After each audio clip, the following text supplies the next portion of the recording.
हो भाभी अपने बच्चे को बिल्कुल भी संस्कार नहीं दिए हैं, यही सिखा रही हो उसे। खुद से फुर्सत मिले तब तो ध्यान देना। देखो कैसे पटर पटर जुबान चलने लगी है इसकी। इसे भी अपनी ही तरह बनाएगी। बिल्कुल भी संस्कार नहीं दिए हैं। खुद की माँ की तरह मेरी माँ ने भी संस्कार नहीं दिए। इतना आसानी से कह दिया इन लोगों ने। थोड़ा सा दिमाग तो लगाना होता है ना। जब मैं अपने माँ बाप के घर में थी तब मैं किसी की माँ नहीं थी। तब तो मैं एक बेटी थी, तो भला माँ बनने की शिक्षा कहाँ से देती मेरी माँ।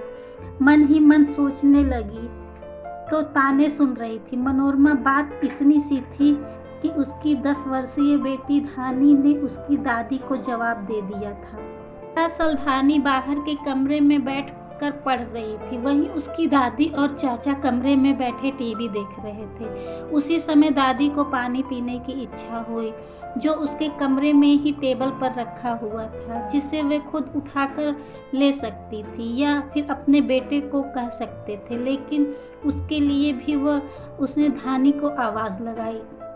धानी किचन से पानी का गिलास लेकर आई, टेबल पर रखकर पानी रखकर बोली, पानी तो यहीं रखा था, फालतू ही मुझे होमवर्क करते हुए परेशान कर दिया।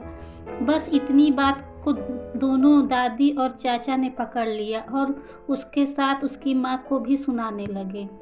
इन लोगों में दिमाग लगाना खुद का दिमाग खराब करने के बराबर है, इसलिए मनोरमा ने बेवजह का दिमाग लगाना ठीक नहीं समझा और चुपचाप धानी को लेकर बाहर आ गई।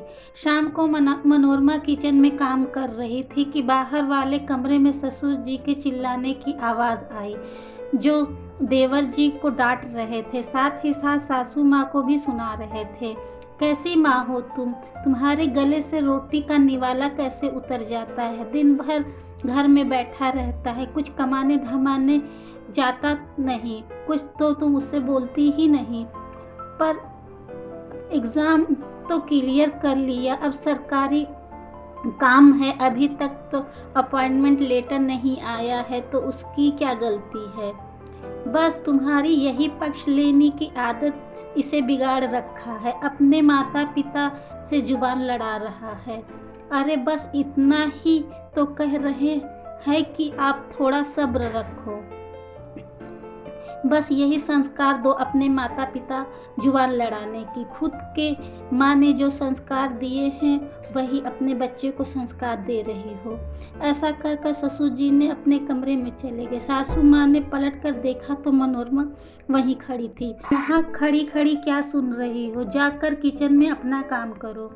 मम्मी जी मैं तो सिर्फ यह सुन रही थी कि माँ मेरी हो चाहे आपकी, हमेशा माँ ही बुरी होती है, चाहे आप सुनाओ और चाहे कोई और, हमेशा माँ को ही बुरा बताया जाता है। ऐसा कहकर मनोरमा चुपचाप किचन में चली गई और सासू माँ चुपचाप उसे देखती रह गई। ऐसे ही और कहानियाँ सुनने के लिए हमें लाइक और सब्सक्राइब करें।